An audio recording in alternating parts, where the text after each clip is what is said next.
Good day everyone, and also to you, Ma'am Michelle.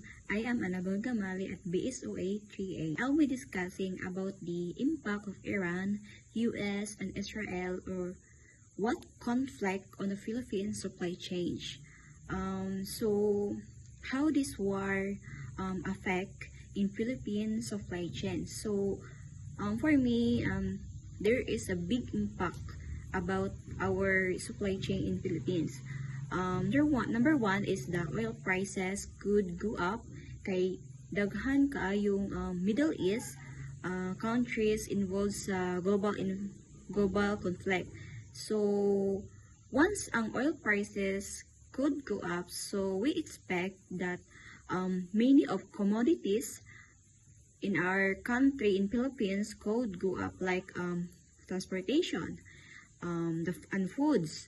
So on March 6, the oil prices go up, like in recent is kanang 50 plus pa siya, karon niabot na siya 80 or 70, and the diesel is the most higher oil prices siya ni taas. So once ang oil prices could go up, so daghang supply chains mo affect, daghang kaayong apektuhan, like sa ato ang daily needs, like foods, about mga groceries, like mostly mutaas jud ang presyo.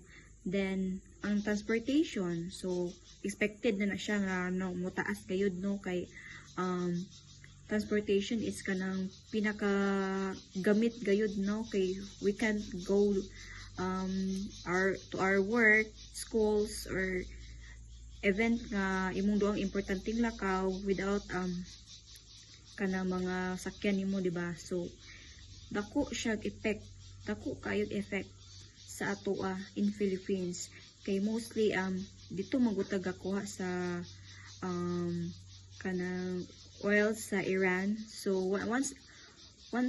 one of the Iran is the most kanabitong dako sila contributes about sa mga petroleum. So daghan kaayo na apektuhan. So mo bitaw na nga gipatupad na ni President Bongbong Marcos nga 4 days work na lang to kanang para makatipid bitaw ta. So daghan kaayo siyang napektuhan. So the number two is the OFW in the Middle East. Tungod sa global tension sa Middle East karon, so ang OFW is kanang naapektuhan sila tanan tungod sa giyera. So kanang as of now nakamuro pa ang giyera sa Middle East dapit.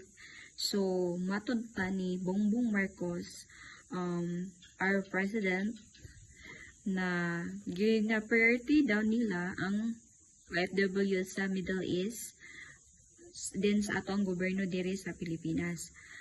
Then dili daw nila pasagdan, so ginamonitor daw sa gobyerno nato ang mga OFW nga nara sa Middle East. So I hope nga mapatuman niya na nga dili pabayaan ang mga OFW sa Middle East. Kaya ang Middle East is one of the kanang naghatag og taxes, or pinakadako nga taxes nga naghatag sa Philippines. So I hope na kanang dili nila pasagdan ang OFW sa Middle East, kay kanang na-stranded man pud sila, kay the airport na close tanan tungod sa nahitabo.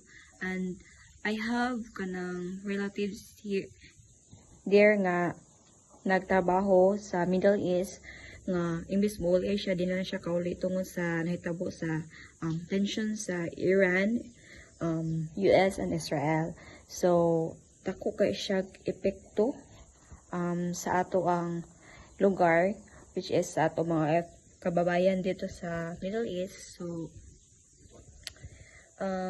even though the Philippines is not directly involved in the war, so it depends on imported kanang fuel and global shipping.